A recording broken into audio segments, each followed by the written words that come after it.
You know, they say blood is thicker than water. But what happens when your own flesh and blood treats you like you're nothing more than an unwanted stray?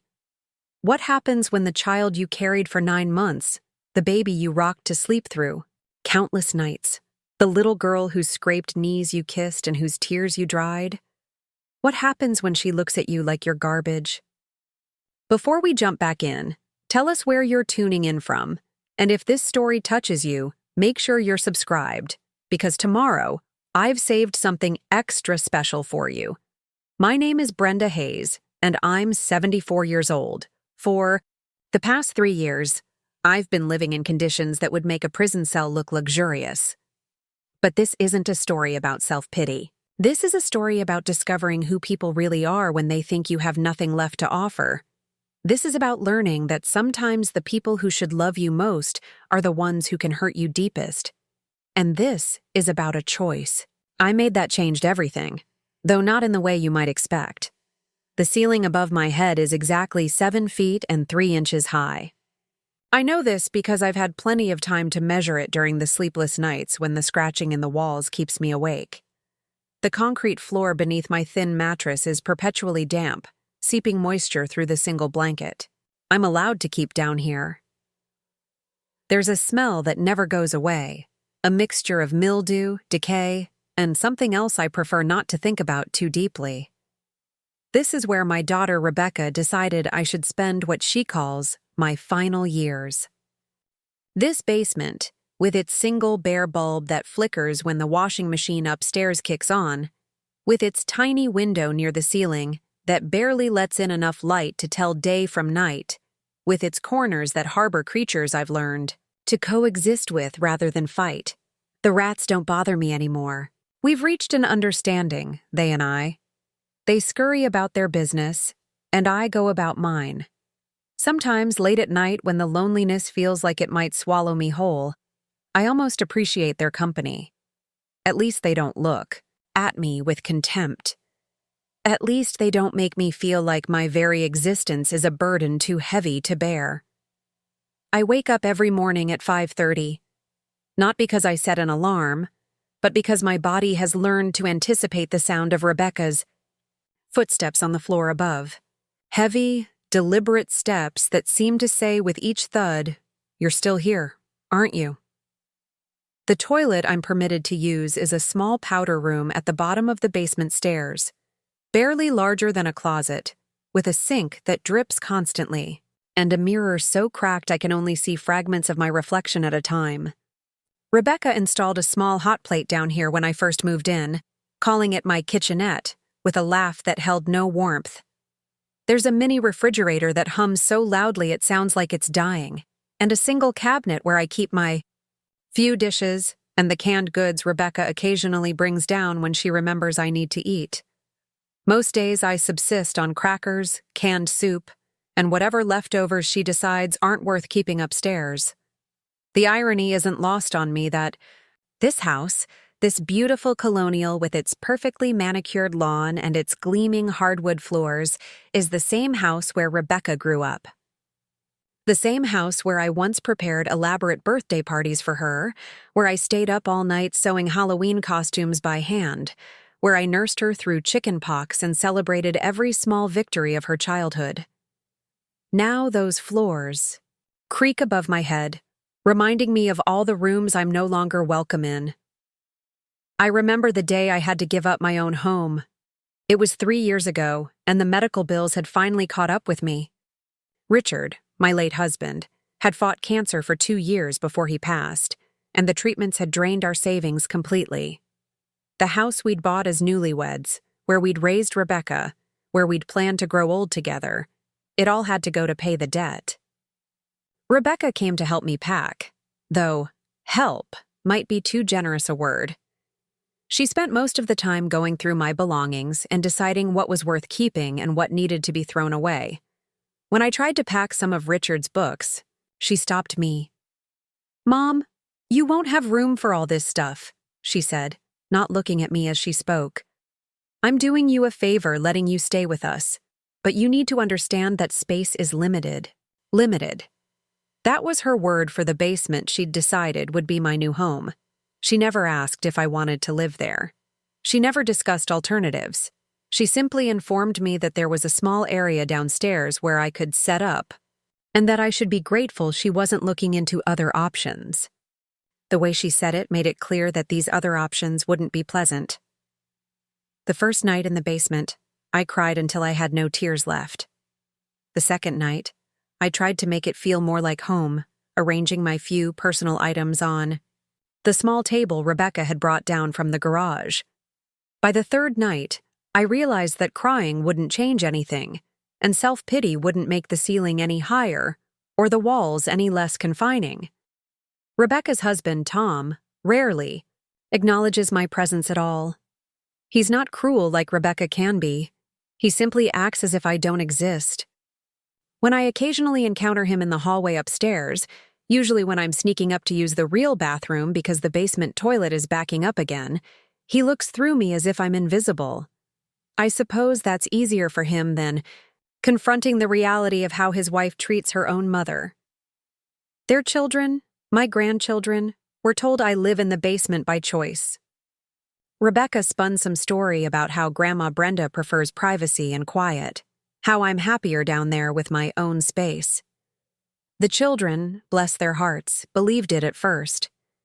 8-year-old Sophie would come down sometimes and ask if I wanted to play games with her. 12-year-old Michael would show me his school projects and ask for help with homework. But children are observant. Sophie began to notice that I never came upstairs for family dinners. Michael started asking why I didn't have a proper bed, why my room had concrete floors and smelled strange. Their innocent questions clearly bothered Rebecca, because eventually their visits became less frequent. Now they barely acknowledge me at all, trained by their mother's example to see me as something less than family. The worst part isn't the physical discomfort, though the dampness makes my arthritis flare up something terrible, and the single space heater Rebecca provided barely takes the chill off during winter months. The worst part isn't even the isolation, though some days I go from morning to night without speaking to another human being. The worst part is the way Rebecca looks at me when she does venture downstairs, which is rarely and usually only when she needs something. She looks at me like I'm a problem that won't go away, like I'm an obligation she never asked for and resents having to fulfill. Sometimes I catch her staring at me with an expression I can only describe as disgust, as if my very presence in her home is somehow offensive to her. These are the moments that break my heart more than all the physical hardships combined. Last Tuesday, the washing machine upstairs leaked, and water came dripping through the basement ceiling directly onto my mattress.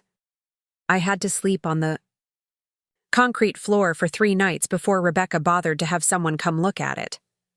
When I mentioned that the leak had soaked through my only pillow, she sighed heavily and acted as if I was being unreasonably demanding. "I'll see what I can do," she said in that tone of voice that clearly communicated I was asking too much. "Maybe there's something in the attic you can use." The something turned out to be a decorative pillow from her college dorm room, flat as a pancake and smelling of mothballs. But I thanked her anyway, because I've learned that expressing anything other than gratitude results in lectures about how lucky I am to have a roof over my head at all.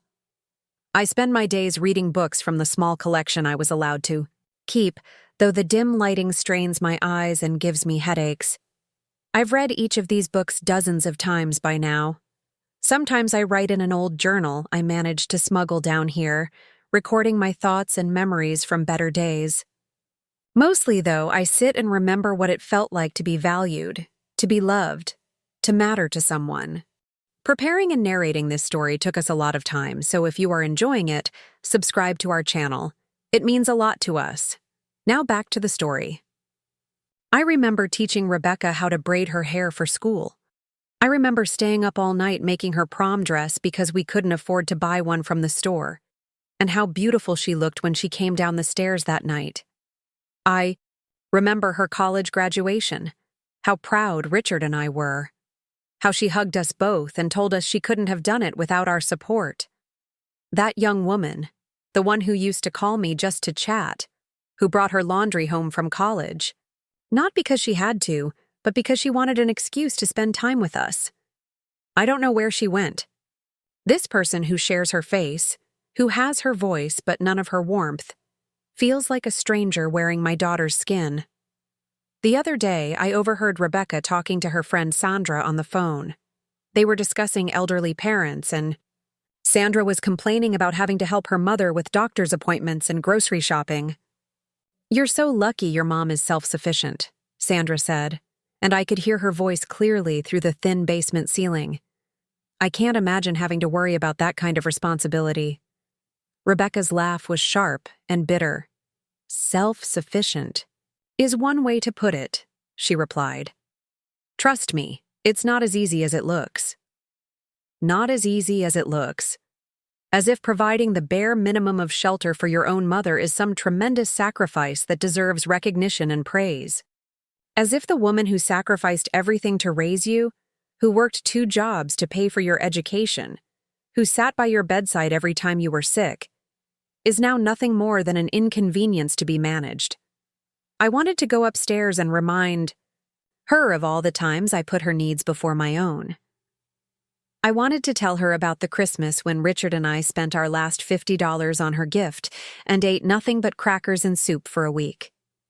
I wanted to show her the scars on my hands from the factory job I took when money was tight, the job that paid for her school clothes and her field trips and all the little things that made her childhood normal and happy.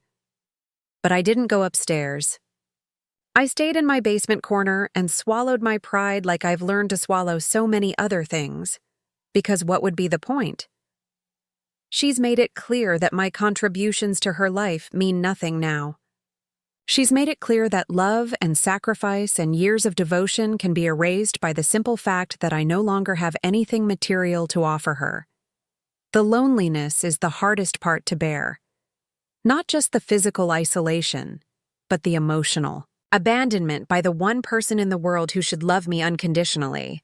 I raised her to be better than this. I taught her about kindness and compassion and treating others with dignity. I thought I had succeeded in raising a good person, someone who would make the world a little bit brighter just by being in it. Instead, I created someone who could look at her own mother and see nothing but a burden.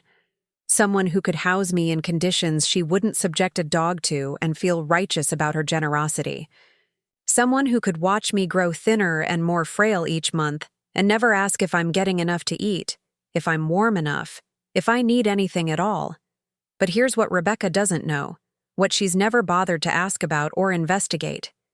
Here's the secret I've been carrying, the truth that would change everything if she knew it. The reason I don't fight back, don't demand better treatment, don't insist on basic human dignity, isn't because I'm weak or defeated or grateful for scraps. It's because I'm waiting, I'm watching, I'm learning exactly who my daughter really is. When she thinks I have nothing left to offer, because sometimes, when you want to know someone's true character, you have to see how they treat people who can't do anything for them in return. And what I've learned in these 3 years has broken my heart in ways I never thought possible. But it's also taught me something valuable about the difference between the family you're born with and the family you choose. It's taught me about the importance of dignity, even when others refuse to give it to you. And it's taught me that sometimes the greatest gift you can give someone is the opportunity to show you who they really are. The rats that share my basement. Don't judge me. They don't treat me like a burden or an obligation. They simply accept my presence and go about their lives. There are days when I think they show me more basic respect than my own flesh and blood. But I'm not telling you this story to make you feel sorry for me. I'm telling you this story because what happens next, the letter that arrives, the secrets that get revealed, the choice I have to make, none of it would mean anything if you didn't understand where I started. If you didn't know how far I've fallen and how little I've asked for in return. Because tomorrow, everything changes. Tomorrow, Rebecca discovers something that turns her world upside down. Tomorrow, she learns that the woman she's been treating like garbage has been carrying a secret that would make her head spin. Tomorrow, she finds out that her acts of charity toward her mother have been the cruelest joke of all. But tonight, I'm still just Brenda Hayes, sleeping on a thin mattress in a damp basement, listening to rats scurry in the walls and trying to remember what it felt like to be someone's beloved mother instead of their unwanted obligation. Tonight, I'm still the woman who gave everything for her daughter and received nothing but contempt in return. Tonight, I'm still waiting to see if the daughter I raised with such love and hope exists somewhere inside the stranger who bears her name. Because despite everything, despite the basement and the rats and the crushing loneliness, there's still a part of me that believes in the little girl who used to crawl into my lap when she was scared, who used to tell me I was the best mommy in the whole world. That little girl has to be in there somewhere, doesn't she? The certified letter arrived on a Thursday morning in March, carried by a postal worker who had to ring the doorbell 3 times before Rebecca bothered to answer. I was upstairs at the time, having snuck up to use the proper bathroom because the basement toilet had been acting up again for the past week. Through the thin walls, I could hear Rebecca's irritated voice as she signed for the delivery. "What? Could possibly be so important that it needs a signature?" she muttered, and I heard the front door slam shut with unnecessary force. I hurried back downstairs before she could catch me in the hallway. The last thing I needed was another lecture about staying in my designated area. But as I settled back onto my makeshift bed, I could hear her footsteps pacing back and forth, across the kitchen floor above me. Something about the rhythm of her movement suggested agitation, curiosity, maybe even concern. About an hour later, I heard her heels clicking down the basement stairs. Rebecca rarely visited my corner of the house unless she absolutely had to, so I knew something significant had happened. When she appeared at the bottom of the steps, she was holding a thick envelope in her hands, turning it over and over as if it might reveal its secrets through touch alone. "This came for you," she said, her voice carrying a strange tension I hadn't heard before. She held the envelope out to me, but when I reached for it, she pulled it back slightly. "It's from some law firm in Manhattan, Whitfield, Patterson and Associates. Very expensive letterhead." I took the envelope from her, noting how her fingers lingered on it just a moment too long. The return address was embossed in gold, and the paper felt substantial between my fingers. Rebecca stood there watching me, making no move to leave and give me privacy to read whatever message had arrived. "Well?"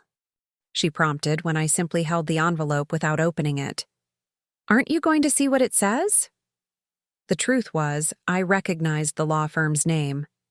I had been expecting this letter for months, though I hadn't known exactly when it would arrive. But Rebecca didn't need to know that. Not yet. Not until I had time to think about what this moment meant and what I wanted to do with the information it contained. "I'm sure it's nothing important," I said, setting the envelope on the small table beside my bed. "Probably just some legal matter related to your father's estate that they're finally getting around to." Rebecca's eyes narrowed. "Dad's been dead for 4 years, Mom." "What kind of legal matter takes 4 years to resolve?" I shrugged, trying to appear nonchalant despite the fact that my heart was racing. "You know how lawyers are. They move at their own pace." But Rebecca wasn't satisfied. With that explanation, she crossed her arms and planted herself more firmly at the bottom of the stairs, clearly intending to wait until I opened the letter. The tension in the small basement space was thick enough to cut with a knife. "Open it," she said finally, her voice carrying that tone of authority she'd been using with me more and more frequently. "If it's about Dad's estate, then it affects me too. I have a right to know what it says." I looked at my daughter standing there in her expensive suit, her hair perfectly styled, her manicured nails tapping impatiently against her arm. This was the same little girl who used to bring me dandelions from the yard and call them the most beautiful flowers in the world. Now she was demanding access to my private correspondence as if she owned not just the house I lived in, but me as well. "Rebecca," I said quietly, "this letter is addressed to me. If it concerns you, I'll let you know." Her face flushed red, and I could see the anger building behind her eyes. "Don't give me that, Mom. You're living in my house, eating my food, using my utilities. The least you can do is be honest with me about what kind of legal trouble you might be bringing to my doorstep. Legal trouble. That's what she assumed this was about. The idea that her mother might receive important correspondence about anything positive never crossed her mind. In Rebecca's worldview, I was nothing but a source of problems and complications. "I'm not bringing any trouble to your doorstep," I assured her. "This is probably just routine paperwork." But Rebecca had worked herself up into one of her states, and I could see there would be no reasoning with her until she got what she wanted. This was the same pattern that had governed our relationship for the past 3 years. Rebecca would decide she needed something from me. I would try to maintain some small shred of dignity or privacy, and eventually she would escalate until I gave in just to avoid a scene. "Fine," I said, picking up the envelope. "If it will make you happy, I'll open it now." I slid my finger under the flap and withdrew the papers inside. The letterhead was indeed impressive, thick, cream-colored paper with gold embossing that spoke of serious money and serious legal representation. Rebecca leaned forward slightly, trying to read over my shoulder, but I angled the letter away from her view. The first paragraph confirmed what I already knew. My brother Edmund had passed away 6 months ago, and his estate had been in probate ever since. Edmund and I hadn't spoken in over 40 years, not since the bitter argument that had torn our family apart when I was 34 years old. He had wanted me to marry his business partner, a man with money and connections who could help expand Edmund's fledgling technology company. I had wanted to marry Richard, a factory worker who made me laugh and treated me like I was precious. Edmund had called me a fool for choosing love over security. I had called him heartless for trying to sell me like a commodity. We had both said things that could never be taken back, and pride had kept us apart for 4 decades. By the time Richard died and I might have been desperate enough to swallow that pride, I had no idea where Edmund was, or even if he was still alive. Apparently, he had been very much alive and very much successful. The letter outlined the basics of his estate, and the numbers made my hands shake as I read them. Edmund's technology company had grown into an empire worth billions. He had never married, never had children, and according to the letter, he had spent the last years of his life trying to locate me. "What does it say?" Rebecca demanded, her patience clearly exhausted.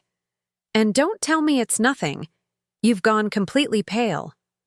I looked up at my daughter, this woman who had spent 3 years treating me like an unwanted burden, who had made it clear that my presence in her life was barely tolerable. The woman who had banished me to a basement and acted as if providing me with a roof over my head made her a saint. "It's about my brother Edmund," I said carefully. "Apparently he passed away, and there are some matters related to his estate that need to be handled." "Your brother?" Rebecca's voice rose in surprise. "You never mentioned having a brother." "We weren't close," I said, which was certainly true. "We lost touch many years ago." Rebecca's expression shifted from irritation to curiosity. "What kind of matters? Did he leave you something?" The question hung in the air between us, loaded with implications. I could see the wheels turning in Rebecca's mind, the possibility that her basement-dwelling mother might have inherited something of value beginning to take shape. Her entire demeanor changed in that instant, like a switch had been flipped. "I'm not sure yet," I said, folding the letter and setting it aside. "These legal documents are complicated. I'll need to read through everything carefully." But Rebecca was no longer willing to be patient. She stepped closer, her voice taking on a tone of false sweetness that I hadn't heard in years. "Mom, if your brother left you something, that's wonderful news. You should let me help you understand the paperwork. You know how confusing legal language can be." The transformation was remarkable to witness. 5 minutes earlier, Rebecca had been treating me like an unwelcome intruder who had no right to privacy in her own affairs. Now, suddenly, she was concerned about my ability to understand legal documents and eager to help me navigate whatever inheritance might be coming my way. "That's very kind of you, Rebecca," I said, "but I think I can manage." "Mom, don't be stubborn about this. These kinds of legal matters can be tricky, and if you make a mistake, you could lose whatever Uncle Edmund left you. Let me take a look at the papers. I deal with contracts and legal documents at work all the time." Uncle Edmund.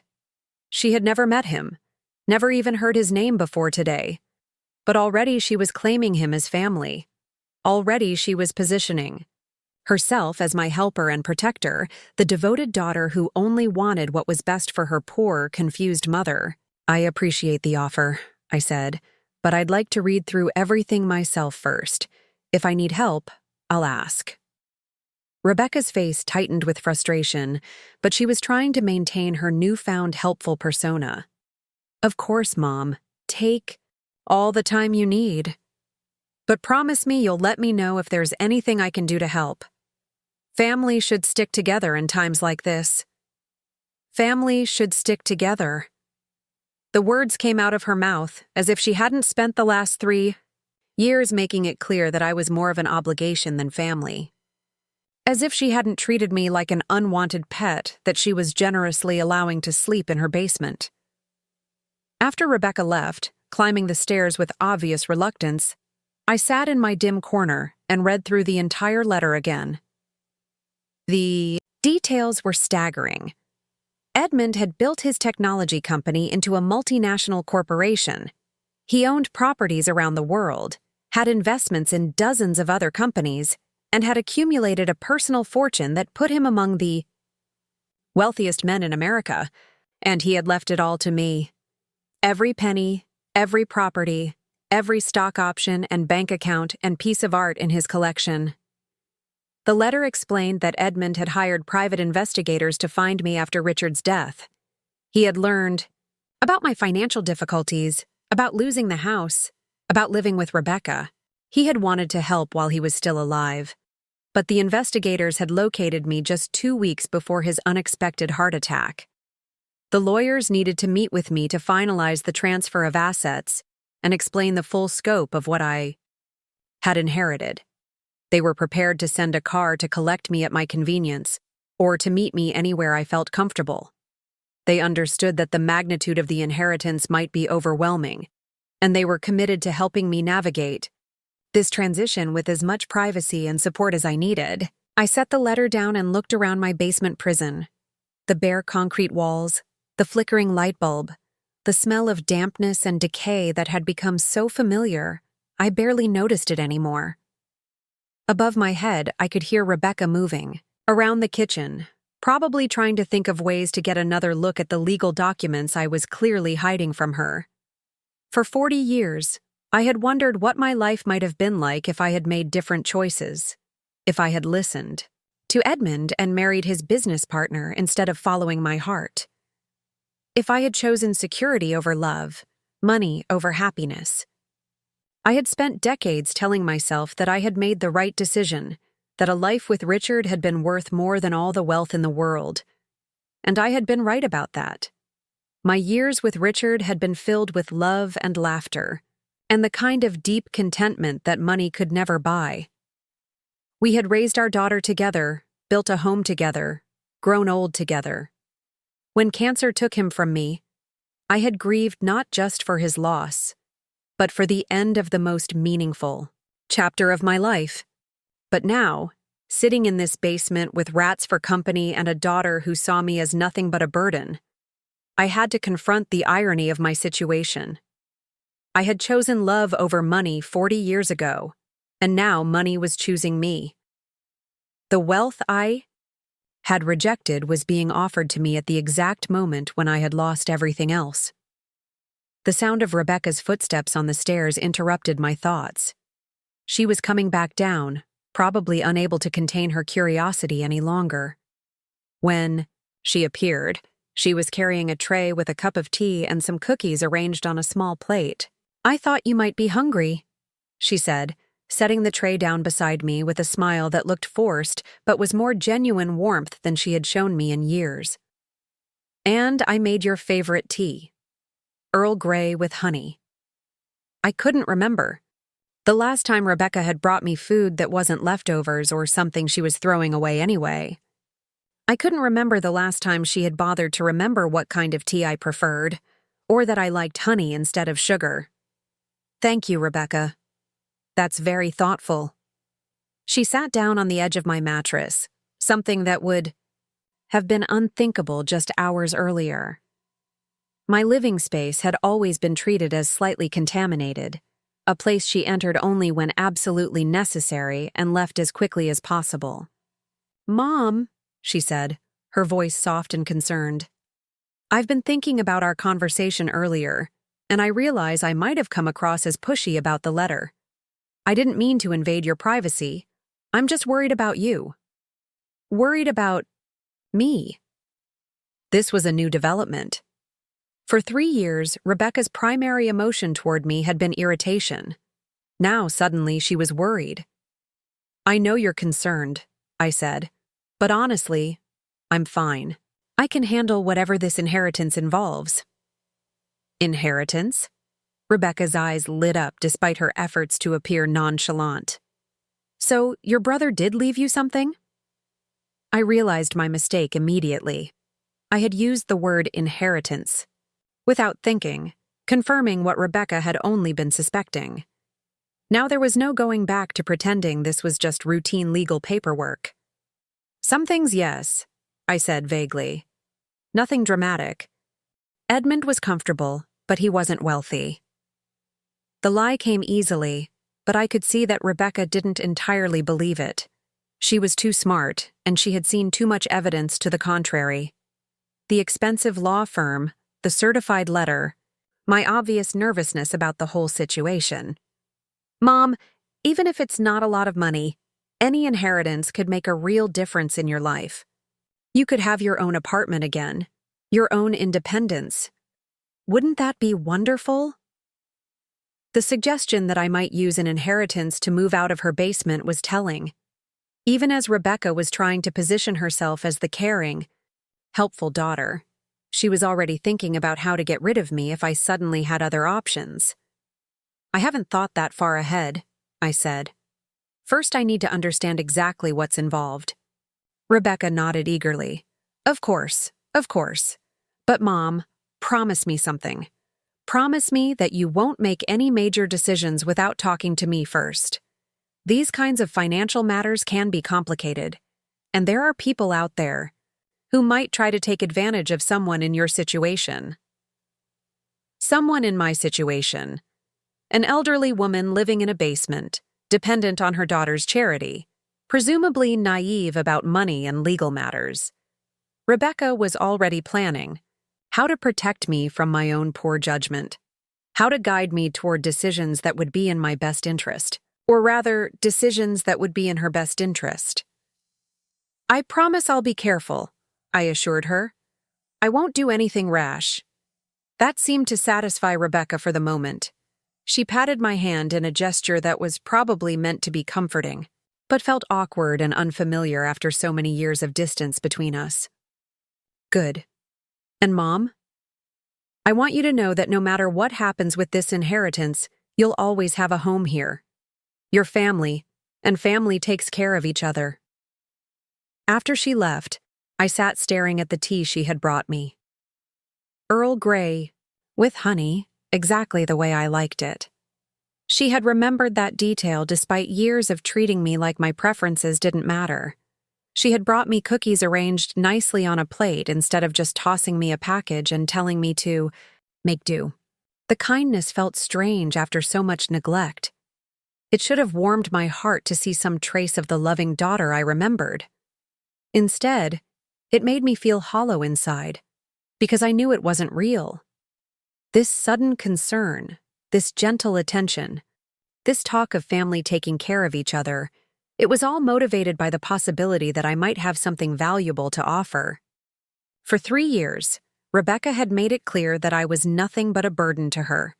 She had housed me in conditions that violated basic human dignity and acted as if she was being generous.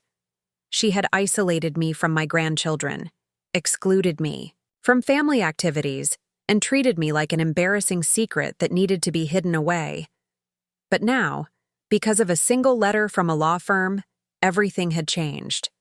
Now, I was someone worth caring about, worth helping, worth treating, with basic respect. The transformation was so sudden and so obviously calculated that it would have been laughable if it weren't so heartbreaking. I thought about Edmund's letter and the impossible wealth it described. I thought about the choice I had made 40 years ago to follow my heart instead of my brother's advice. I thought about the life I had lived with Richard, full of love but often short on money, and the life I might have lived if I had chosen differently. Most of all, I thought about Rebecca and the test that had begun the moment that certified letter arrived. She didn't know it yet, but she was being evaluated. Her true character was being revealed through her actions, and so far she was failing in ways that broke my heart. But the test wasn't over. Tomorrow, the lawyers would call to schedule our meeting. Tomorrow, Rebecca would find out more about what her suddenly valuable mother had inherited. Tomorrow, she would have more opportunities to show me who she really was when she thought there was something in it for her. And I would be watching. I would be learning. I would be deciding what kind of person my daughter had become, and what that meant for both of our futures. The tea was cold by the time I finished drinking it, but I savored every sip anyway. It tasted like the beginning of something new, something that would change everything between Rebecca and me. Whether that change would be for the better or the worse remained to be seen. But for the first time in 3 years, I felt like I had some power in this relationship. For the first time since I had been relegated to this basement, I wasn't just a victim of circumstances beyond my control. I was a woman with choices to make, and a daughter whose character was about to be tested in ways she couldn't imagine. The rats scurried in their corners, going about their simple lives without malice or calculation. Above my head, Rebecca's footsteps paced back and forth as she tried to figure out how to extract more information from me about my mysterious inheritance. And in my hands, I held papers that would change everything. Documents that contained the power to transform not just my life, but Rebecca's understanding of who I was and what I was worth. The real question was, what would I choose to do with that power? The phone call came at precisely 9 o'clock the next morning. I was sitting at my small table, pretending to read while actually listening to Rebecca's movements upstairs. She had been unusually active since dawn, cleaning house, with an energy I hadn't witnessed in years. The vacuum had been running for the better part of an hour, and I could smell furniture polish drifting down through the floorboards. When the phone rang, Rebecca's footsteps stopped abruptly. I heard her answer on the second ring, her voice, bright and professional in the way it got when she was trying to make a good impression on someone she didn't know. Hayes residence, this is Rebecca speaking. There was a pause, and then her tone shifted slightly. Oh, I see. Yes, she's here. May I ask what this is regarding? Another pause, longer this time. I could practically feel Rebecca's frustration through the ceiling as whoever was calling refused to discuss their business with anyone other than me directly. Of course I understand. One moment, please. Her heels clicked rapidly across the kitchen floor, and within seconds she was calling down the basement stairs. Mom, phone call for you. It's someone from Whitfield, Patterson and Associates. I took my time climbing the stairs, partly because my joints were stiff from sleeping on the thin mattress, but mostly because I wanted to let Rebecca stew a little longer in her curiosity. When I reached the kitchen, she was holding the cordless phone with barely contained impatience, her eyes bright with questions she was dying to ask. Mrs. Hayes? The voice on the other end was crisp and professional, belonging to a woman who sounded like she was used to handling delicate matters with discretion. This is Margaret Whitfield from Whitfield, Patterson and Associates. I trust you received our letter? Yes, I did. Thank you for sending it. I'm calling to schedule a meeting at your earliest convenience. There are several matters we need to discuss regarding your brother's estate and some documents that require your signature. Would you prefer to come to our offices in Manhattan, or would you be more comfortable if we came to you? I was acutely aware of Rebecca standing 3 feet away, not even pretending to give me privacy for this conversation. Her entire body was angled toward me, as if she could absorb the information through proximity alone. I think I'd prefer to come to your office, I said. When would be convenient? How does tomorrow afternoon sound? Say 2 o'clock? I can arrange for a car to pick you up if transportation is an issue. That would be very helpful, thank you. Excellent. And Mrs. Hayes, I want you to know that we understand this situation may feel overwhelming. Your brother left very specific instructions about how his estate should be handled, and we're committed to making this process as smooth as possible for you. After I hung up, Rebecca was on me immediately. What did they want? When are you meeting with them? Did they give you any more details about what Edmund left you? I set the phone back in its cradle and turned to face my daughter. She was practically vibrating with nervous energy. Her hands clasped together so tightly her knuckles had gone white. The transformation in her demeanor over the past 24 hours was remarkable. Yesterday morning, she had been the same cold, distant woman who had been treating me like an unwanted houseguest for 3 years. Today, she was hanging on my every word as if I were the most important person in her world. They want to meet tomorrow. Afternoon to go over some paperwork, I said calmly. What kind of paperwork? Did they give you any hint about how much money we're talking about? We're talking about. The phrase slipped out so naturally that I wasn't sure Rebecca even realized. She had said it. In her mind, apparently, any inheritance I might receive was automatically a family matter that concerned her as much as it concerned me. I don't think it's a large amount, I lied smoothly. Edmund was comfortable, but he wasn't rich. This is probably just some formality about transferring his personal effects or settling his debts. Rebecca's face fell slightly, but she rallied quickly. Even a small inheritance could make a big difference, Mom. And personal effects might include things of sentimental value, family heirlooms, photographs, things like that. I nodded non-committally and started to head back toward the basement, stairs. But Rebecca's voice stopped me. Mom, wait. I've been thinking, and I realize that I haven't been as supportive as I should have been. Losing your brother, even if you weren't close, must be difficult. And dealing with lawyers and estate, matters on your own must feel overwhelming. She paused, as if waiting for me to acknowledge how considerate she was being. When I didn't respond immediately, she continued. I think I should come with you tomorrow. To the lawyer's office, I mean. For moral support, and to help you understand any complicated legal language they might use. There it was. The offer I had been expecting since the moment Rebecca learned about the inheritance. She wanted to insert herself into the process, to be present when the details were revealed, to position herself as my helper and advisor. That's very thoughtful of you, Rebecca, but I think I can handle it myself. Mom, please. I know you're independent, but there's no reason you should have to face this alone. What if they try to pressure you into signing something you don't understand? What if there are tax implications or legal complications? I deal with contracts at work all the time. I could be really helpful. The concern in her voice sounded genuine, and for a moment I almost felt guilty for doubting her motives.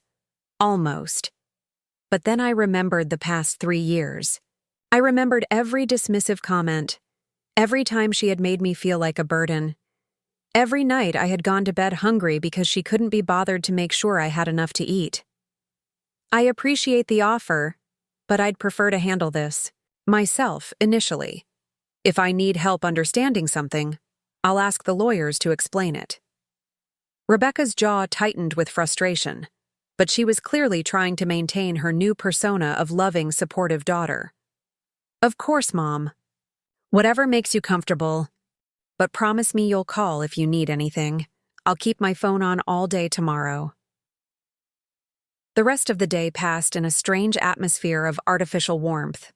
Rebecca brought me lunch without being asked, actually calling down the stairs to see if I wanted a sandwich instead of just leaving leftovers for me to find whenever I got hungry. She checked on me twice during the afternoon, asking if I needed anything, if I was comfortable, if I wanted to come upstairs and watch television with her. The television invitation was particularly surreal. For 3 years, Rebecca had made it clear that the living areas of the house were essentially off-limits to me. I was expected to stay in the basement except for brief trips to the bathroom or kitchen when absolutely necessary. Now, suddenly, she wanted me to join her for an afternoon of leisure activities as if we were close companions instead of reluctant cohabitants. I declined the invitation politely, claiming I had reading to catch up on. But from my basement corner, I could hear Rebecca moving around upstairs with unusual energy.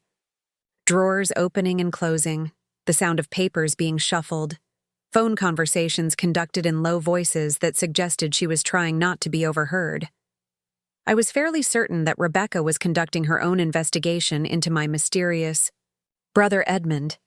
She was probably searching online for any information she could find about him, trying to piece together clues about his financial status and what kind of inheritance might be involved. The thought of her scrambling to research a man she had never bothered to ask me about in all the years she had known me would have been amusing if it weren't so predictable. That evening, Rebecca appeared at the top of the basement stairs again, this time carrying a dinner tray that looked like something from a restaurant. Real plates instead of paper ones, cloth napkins instead of paper towels, and food that was clearly prepared specifically for me rather than repurposed from whatever the family had eaten earlier. "I made your favorite," she announced as she descended the stairs. "Chicken and dumplings just like you used to make when I was little." The smell was wonderful, and despite myself, my mouth watered. I couldn't remember the last time I had eaten a home-cooked meal that wasn't canned soup or microwave leftovers. But the timing of this sudden culinary effort wasn't lost on me. "This is lovely, Rebecca. Thank you for going to so much trouble." "It's no trouble at all, Mom. I should have been cooking for you more often.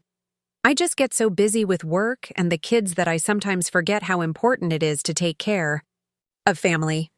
She sat down on the edge of my mattress again, making herself comfortable in a way that suggested she planned to stay for a while. The basement felt crowded with her presence, not because she took up much physical space, but because her newfound attention felt overwhelming after so many months of being ignored. "You know, Mom, I've been thinking about our conversation yesterday, and I realized there's so much I don't know about your family. You never talked much about your brother or your childhood. I'd love to hear more about that." I took a bite of the chicken and dumplings, which were indeed delicious, and exactly the way I used to make them when Rebecca was young. She had clearly gone to considerable effort to recreate the recipe, which meant she had been paying attention all those years ago, even when it seemed like she was too busy with teenage concerns to notice what her mother was doing. "There isn't much to tell," I said. "Edmund and I grew up poor. Our parents died when we were young, and we had to look out for each other. We were close when we were children, but we grew apart as adults." "What happened? What made you grow apart?" I looked at Rebecca, this woman who was suddenly so interested in family history that she had never cared about before. Her eyes were bright with curiosity, but I could see the calculation behind her questions. She wasn't asking because she cared about my relationship with my brother. She was fishing for information that might help her understand what kind of inheritance was at stake. "We disagreed about some important life choices," I said carefully. "Edmund thought I should prioritize financial security. I thought love and happiness were more important than money." "What kind of life choices?" "Marriage, mainly. Edmund wanted me to marry someone who could help advance his business interests. I wanted to marry your father." Rebecca's expression shifted as she processed this information. "Dad?" What was wrong with Dad from Edmund's perspective? "Nothing was wrong with your father," Richard was a wonderful man, and I never regretted choosing him. But he was a factory worker, not a businessman. Edmund thought I was being foolish, to choose a life that would be financially difficult when I could have had security. And that was enough to make you stop speaking to each other? I set down my fork and looked directly at Rebecca. Sometimes when people have very different values, it becomes impossible to maintain a relationship. Edmund valued money and status above everything else. I valued love and family. We couldn't find a middle ground. The irony of this conversation wasn't lost on me. Here I was, explaining to my daughter how her uncle had prioritized money over family relationships, while she sat in front of me demonstrating the exact same priorities. The only difference was that Rebecca's mercenary instincts had been awakened by the possibility of money coming into the family rather than leaving it. "But you said he wasn't wealthy," Rebecca pressed. "If he was just comfortable, why was he so focused on money and business?" I realized I had painted myself into a corner with my earlier lies about Edmund's financial status. Rebecca was too smart not to notice the inconsistencies in my story. If Edmund had only been comfortable, why would he have been so concerned about business advancement and strategic marriages? People can be focused on money without necessarily being successful at making it, I said, hoping this would satisfy her curiosity. Edmund always dreamed of being wealthy, even if he never achieved it. Rebecca nodded, but I could see she wasn't entirely convinced. She was filing away every piece of information I gave her, probably to cross-reference with whatever research she was conducting on her own. After she left with the empty dinner tray, I lay on my mattress staring at the concrete ceiling and thinking about the conversation we had just had. Rebecca had asked more questions about my family and my past in the last 30 minutes than she had in the previous 3 years combined. The sudden interest would have been touching if I didn't know it was motivated entirely by greed. I thought about Edmund and the choice I had made 40 years ago. At the time, it had seemed so clear-cut.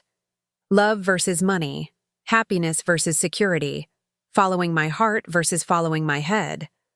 I had chosen Richard and never looked back, confident that I was making the right decision for the right reasons. But now, sitting in this basement and watching my daughter transform into a different person at the mere hint of inherited wealth, I had to wonder if Edmund had understood something about human nature that I had been too naive to see. Maybe he hadn't been wrong to prioritize financial security. Maybe he had simply understood that money brings out people's true characters in ways that nothing else can. The next morning, Rebecca was up early again, and I could hear her moving around the kitchen with the same frantic energy that had characterized her behavior since the letter arrived. At 8 o'clock sharp, she appeared at the basement stairs, with another breakfast tray, this one featuring fresh fruit, homemade muffins, and coffee served in an actual mug instead of the chipped cup I usually got. "I thought you should have a good breakfast before your meeting," she said, arranging the food on my table with care. "You'll want to be sharp when you're dealing with lawyers." "Thank you, Rebecca. This looks wonderful." She hovered nearby while I ate, checking her watch frequently and making small talk about the weather and her plans for the day. But I could sense the tension underneath her cheerful demeanor. She was clearly struggling with the idea of letting me go to this meeting, alone, without her there to monitor what was said and ensure that she was included in any important decisions. At 10 o'clock, her resolve finally cracked.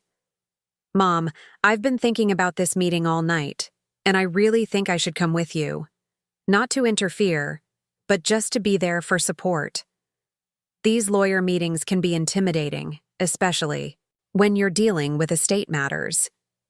"Rebecca, I appreciate your concern, but I've already told the lawyer that I'll be coming alone. It would be awkward to show up with someone else at this point. I'm sure they wouldn't mind. I could just sit quietly and let you handle everything. Think of me as your driver." The desperation in her voice was barely concealed now. The thought of missing out on first-hand information about my inheritance was clearly killing her. She had probably spent the night imagining all the details she might miss, all the opportunities that might slip away if she wasn't there to guide the conversation in the right direction. "I don't need a driver," I said gently. "The lawyer is sending a car for me." Rebecca's face fell, and for a moment she looked like a child who had been told she couldn't go to a party she had been looking forward to. The expression was so reminiscent of the little girl she used to be that I felt a pang of sympathy for her. But then, I remembered 3 years of sleeping on a basement floor. I remembered the contempt in her voice when she talked about me to her friends. I remembered all the times she had made it clear that my needs and feelings were irrelevant to her. "I'll call you as soon as the meeting is over," I promised. "If there's anything important that affects the family, you'll be the first to know." That seemed to mollify her slightly, though I could see she was still unhappy about being excluded. She spent the next hour giving me advice about dealing with lawyers, reminding me to read everything carefully before signing, and suggesting questions I should ask about tax implications and legal fees. The advice was actually quite good, and it reminded me that Rebecca was an intelligent, capable woman when she chose to be. She had a good job, a nice house, and a family that seemed happy and well-adjusted. In many ways, she had turned out exactly the way Richard and I had hoped she would when she was young. It was only in her treatment of me that she had revealed the darker aspects of her character. When I had been useful to her, when I had been the mother who provided childcare and emotional support and occasional financial help, she had been loving and attentive. But the moment I became needy instead of useful, the moment I required care instead of providing it, she had shown me exactly how conditional her love really was. The car arrived at 1:30, a sleek black sedan with a professional driver who treated me with the kind of respect I hadn't experienced in years. He held the door for me, asked if I was comfortable with the temperature, and made polite conversation. During the drive into Manhattan, it was such a contrast to the way Rebecca treated me that I almost wanted to cry. From the car window, I watched Rebecca standing on the front porch, her arms crossed and her expression tight with frustration. She looked like a woman who was being denied something that rightfully belonged to her, rather than a daughter saying goodbye to her mother before an important meeting. The law offices of Whitfield, Patterson, and Associates occupied the top 3 floors of a gleaming skyscraper in Midtown Manhattan. The reception area was all marble and mahogany, with original artwork on the walls and fresh flowers on every table. It was the kind of place that made it immediately clear that their clients had serious money and serious legal needs. Margaret Whitfield turned out to be a woman in her 50s with silver hair and kind eyes, dressed in an impeccably tailored suit that probably cost more than I had spent on clothes in the past 5 years. She greeted me warmly and escorted me to a conference room with floor-to-ceiling windows that offered a breathtaking view of Central Park. "Mrs. Hayes, thank you for coming in today. I know this must be an emotional time for you, losing your brother after so many years of separation." "Thank you, Ms. Whitfield. I appreciate your handling this matter with such care." She opened a thick folder and spread several documents across the polished conference table. "Your brother left very specific instructions about how he wanted his estate handled. He spent considerable time and resources trying to locate you in recent years, and he was devastated to learn about your financial difficulties." I nodded, not trusting myself to speak. The idea that Edmund had been looking for me, that he had cared about my welfare after all these years, was almost too much to process. "Edmund wanted me to tell you something," Margaret continued, her voice gentle. "He said that he had spent 40 years regretting the argument that drove you apart. He never stopped loving you, and he never stopped hoping that someday you would be able to reconcile. When he learned that it was too late for a personal reconciliation, he decided that his estate would have to serve as his apology." The tears came then, despite my efforts to maintain composure. 40 years of silence and stubbornness, and it turned out that both Edmund and I had been too proud to make the first move toward forgiveness. Now he was gone, and all I had left were his regrets and mine. Margaret handed me a box of tissues and waited patiently while I collected myself. "Would you like me to go through the details of the estate now, Or would you prefer to take a moment? Please, go ahead. I'd like to understand what Edmund has left me. What followed was the most surreal hour of my life. Margaret walked me through document after document, explaining holdings and investments and properties that seemed to multiply endlessly. Edmund's technology company alone was worth billions, but that was just the beginning. There were real estate holdings in a dozen countries, investment portfolios that generated millions in annual income, art collections, vintage car collections, and bank accounts that contained more money than I could have spent in several lifetimes. The total value of the estate is approximately $2.8 billion, Margaret said matter-of-factly, as if she were discussing the weather. All of it left unconditionally to you, with the exception of some small charitable bequests and gifts to his employees. I stared at the numbers on the page in front of me, but they seemed abstract, meaningless. $2.8 billion. It was an amount so large that I couldn't even conceptualize what it meant in practical terms. I don't understand, I said finally. How did Edmund accumulate so much wealth? He was just starting his company when we had our falling out. Margaret smiled. Your brother was apparently quite brilliant when it came to business. His technology company became one of the pioneers in computer software, and he had the foresight to diversify his investments early and aggressively. He also never married, never had children, and lived relatively modestly despite his wealth. Most of his money was reinvested rather than spent. She showed me photographs of some of the properties I had inherited. A penthouse apartment in Manhattan with views of the Hudson River, an estate in the Hamptons with its own private beach, a villa in Tuscany, a chalet in Switzerland, a ranch in Montana. Each property was more spectacular than the last, and each one was now mine. There's one more thing, Margaret said, pulling out a sealed envelope with my name written on it in Edmund's familiar handwriting. He left this letter for you personally. I opened the envelope with trembling fingers and unfolded a single sheet of paper covered in Edmund's neat script. Brenda, it began, if you are reading this, then I am gone, and you are finally learning the truth about what my life became after we parted ways. I want you to know that not a day has passed in 40 years that I didn't think about you and wonder if I had been wrong to let pride keep us apart. You chose love over money, and I thought you were a fool.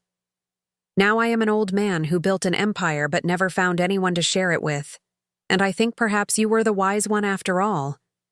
You had Richard, you had Rebecca, you had a life filled with the things that matter most. I had money, but I never had what you had. I know you are struggling now, and I know that you are living in circumstances that would break my heart if I were still alive to see them. Please use this inheritance to reclaim your dignity and your independence. But more than that, please, use it to test the people around you. Money has a way of revealing who people really are, and I think you may be surprised by what you discover. I love you, sister, and I hope that wherever we meet again, we can laugh together about how stubborn we both were. Your brother, Edmund. I sat in that elegant conference room with tears streaming down my face, holding a letter from the brother I had lost twice, once to pride and once to death.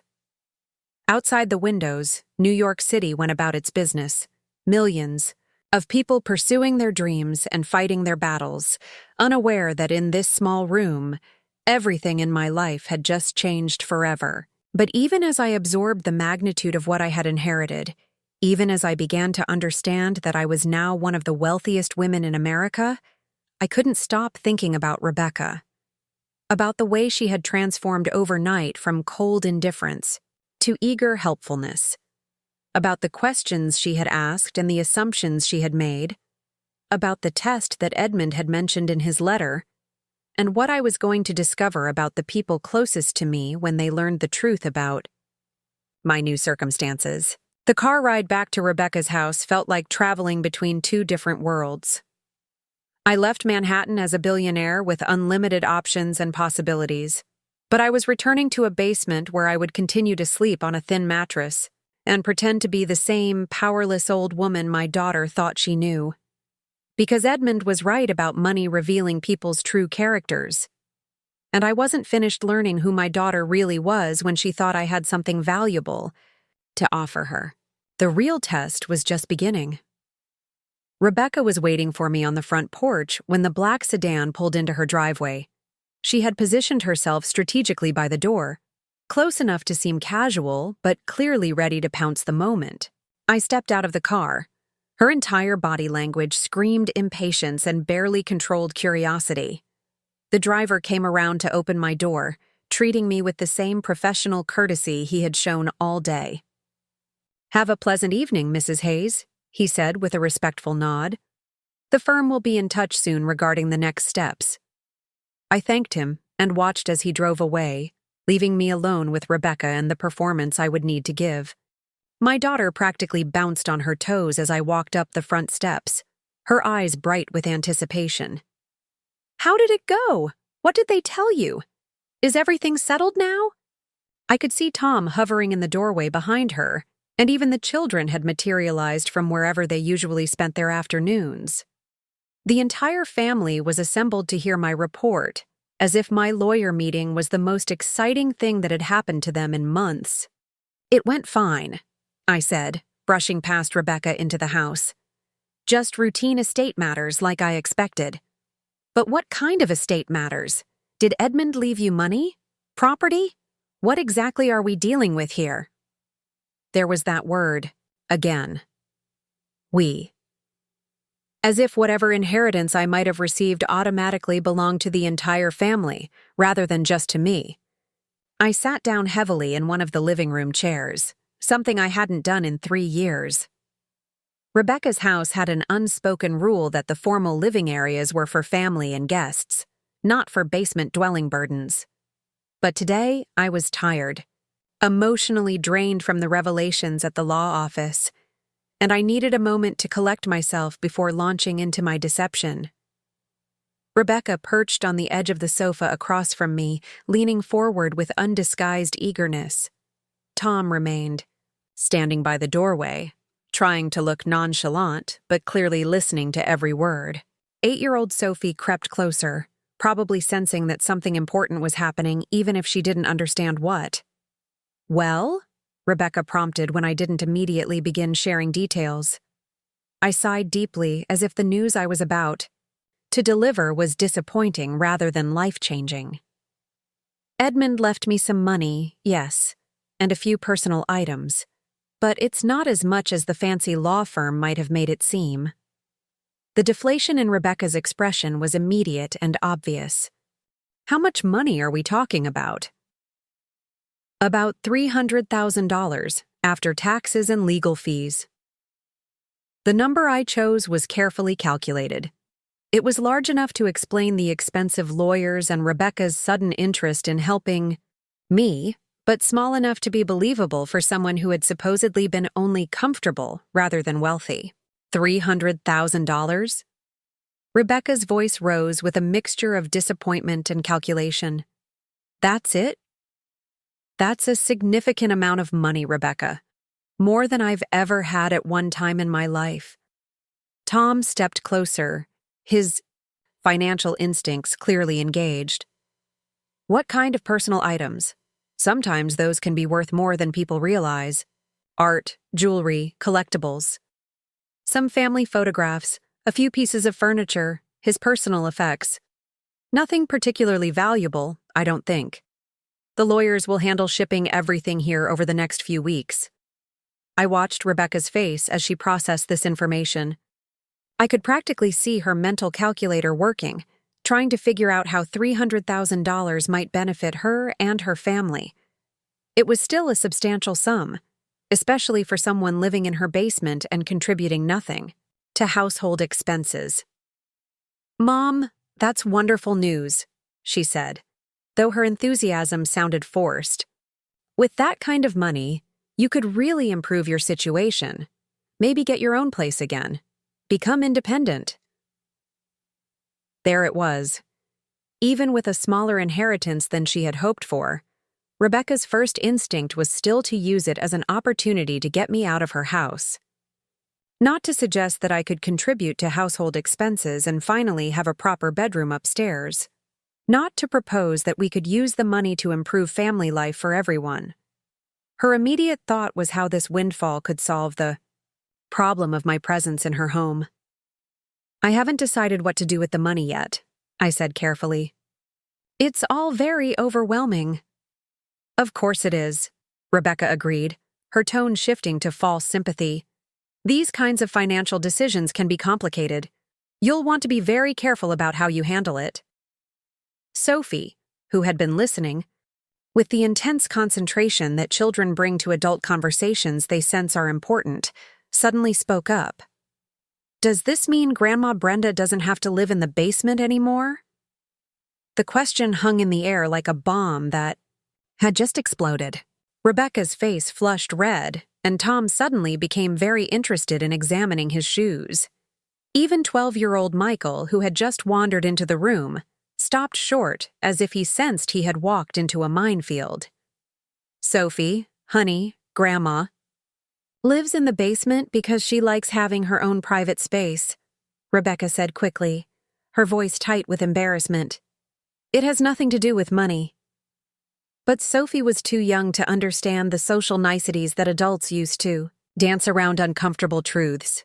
"But the basement is cold and smells funny. And there are mice down there. If Grandma has money now, couldn't she have a real bedroom upstairs?" The innocence of the question was devastating in its clarity. Here was a child pointing out what every adult in the room knew but had been pretending wasn't true, that I was living in substandard conditions not by choice, but because I had been relegated there by people who found my presence inconvenient.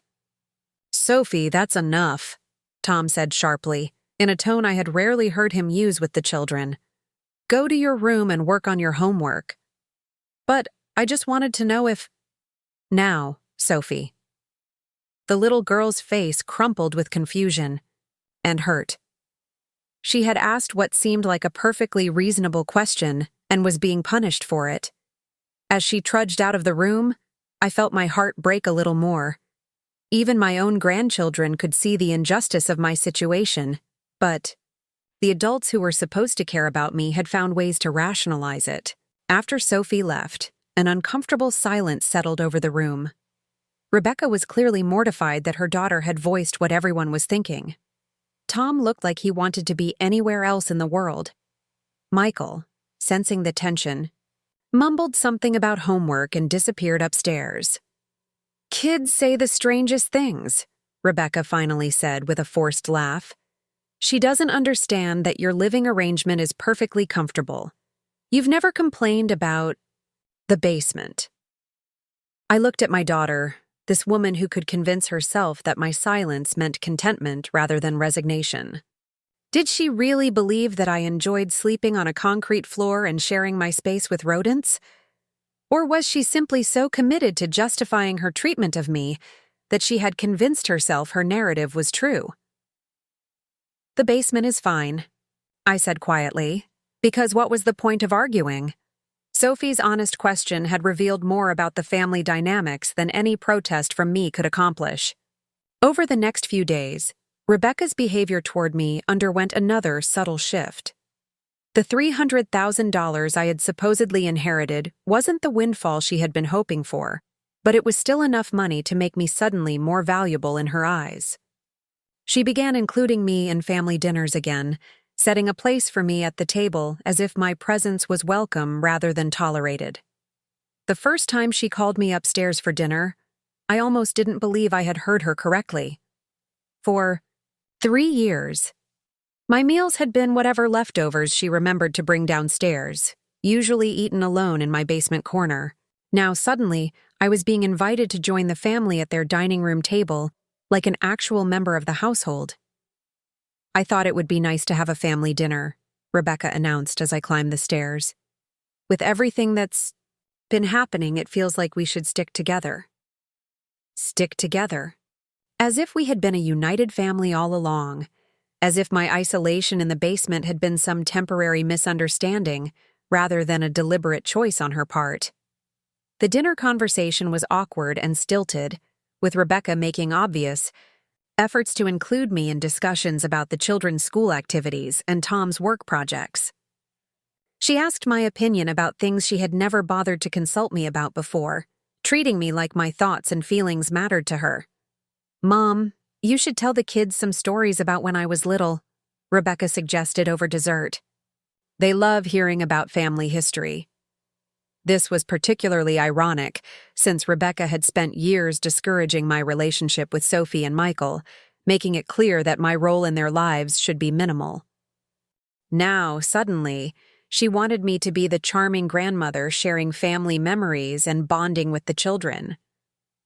I told a few gentle stories about Rebecca's childhood, carefully editing out anything that might remind everyone of how different she used to be. The children listened politely, but I could sense their confusion. Sophie kept glancing between her mother and me, clearly trying to understand why Grandma was suddenly eating dinner with the family when she usually stayed in the basement. After dinner, Rebecca insisted on making tea and having what she called a proper chat in the living room. She had clearly decided that our relationship needed to be rebuilt now that I had financial value, and she was approaching the task with the same determination she brought to any project she considered important. "I've been thinking about your inheritance," she said as she poured tea into delicate china cups I recognized from her wedding registry. $300,000 is a significant amount, but it could also disappear quickly if you're not careful with it. "I understand that. I think you should consider investing most of it rather than spending it immediately. Tom works with a financial advisor who could help you make it grow over time. You're 74, Mom. You need to think about making this money last for the rest of your life." The financial advice was actually sound, and under different circumstances, I might have appreciated her concern for my long-term security. But I knew that Rebecca's primary motivation wasn't my welfare.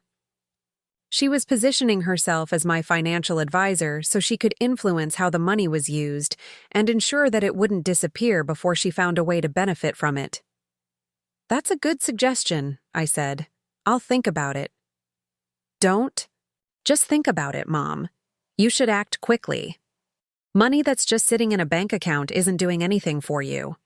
But invested properly, it could generate enough income to really improve your quality of life." Improve my quality of life. The phrase was laughable coming from someone who had forced me to live in conditions that violated basic human dignity. Rebecca was offering to help me manage money so I could have a better life, while simultaneously refusing to acknowledge that she was the primary reason my life had become so miserable in the first place. But I nodded and made appropriate sounds of gratitude for her guidance. Playing the role of the overwhelmed elderly woman who needed her daughter's help was becoming easier with practice.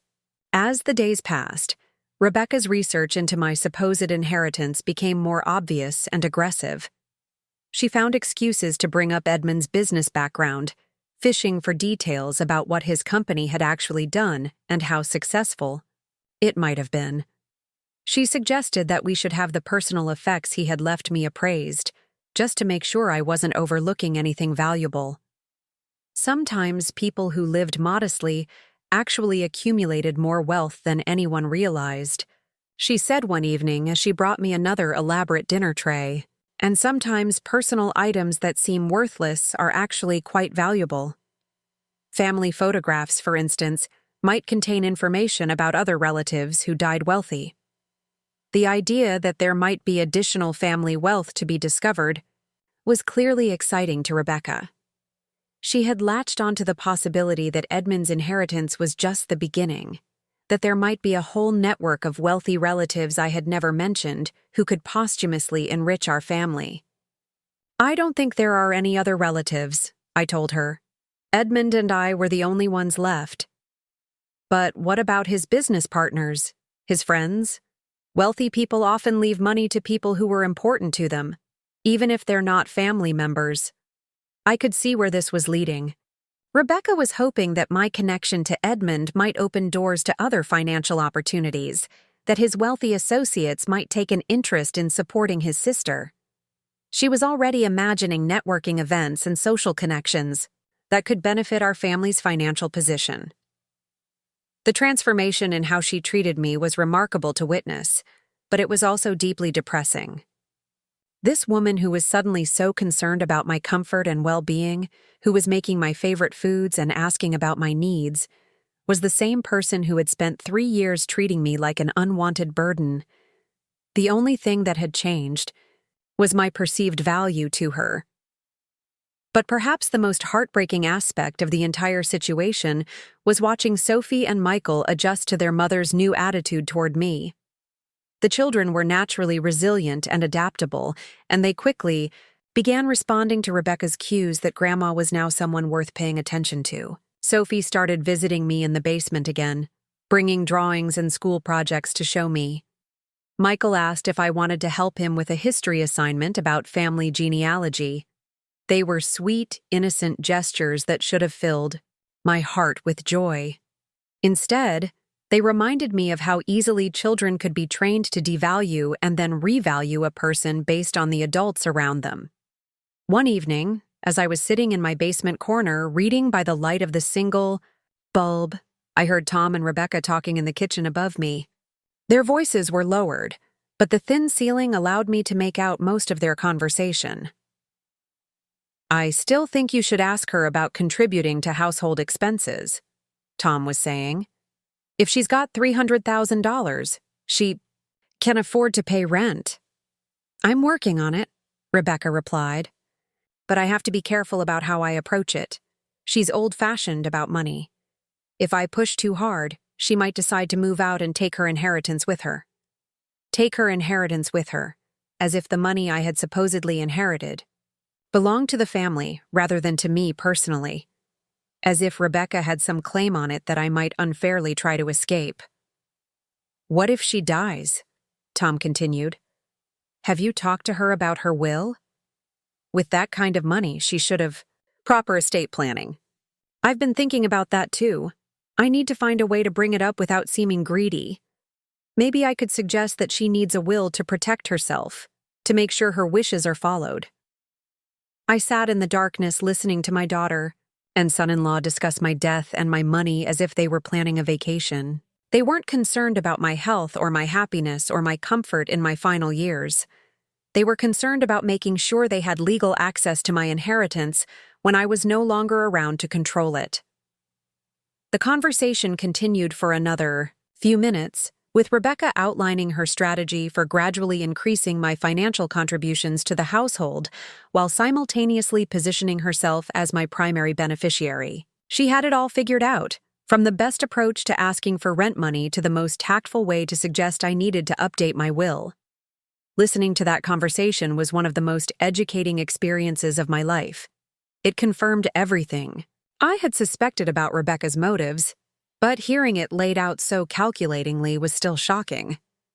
This was my daughter, the baby I had nursed and raised and loved unconditionally, discussing me like I was a financial asset to be managed, rather than a human being who deserved love and respect.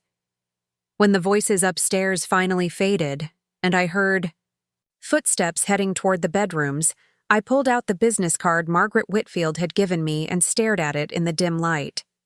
One phone call would change everything. One conversation with the lawyer would set in motion the process of claiming my real inheritance and transforming my life completely. But I wasn't ready to make that call yet. Edmund's letter had challenged me to use my inheritance to test the people around me, and that test wasn't complete. I was learning things about Rebecca that I never could have discovered under normal circumstances. Painful truths about who she really was when she thought she had something to gain. The question that kept me awake that night wasn't whether I would eventually claim my inheritance. That was inevitable. The question was what I would do with the knowledge I was gaining about my daughter's character. How do you love someone who has revealed themselves to be capable of such calculated selfishness? How do you maintain a relationship with a person who sees you as nothing more than a potential source of financial benefit. Edmund had been right about money revealing people's true natures. But he hadn't warned me about how devastating those revelations could be when they involved someone you had spent a lifetime loving unconditionally. As I lay on my thin mattress listening to the familiar sounds of the house settling around me, I made a decision. I would continue this charade a little longer. I would keep pretending to be the woman Rebecca thought I was, the elderly woman with a modest inheritance who needed guidance and protection. I would keep observing and learning, and documenting exactly who my daughter became when she thought she could profit from my situation. Because when this test was finally over, when I was ready to reveal the truth about my circumstances, I wanted to have a complete picture of who Rebecca really was.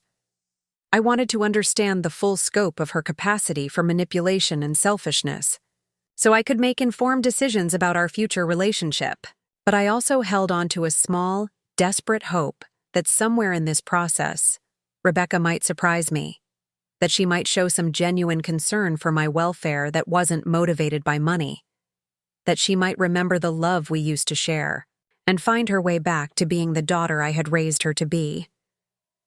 The hope was probably foolish, but it was the only thing that made the continued deception bearable.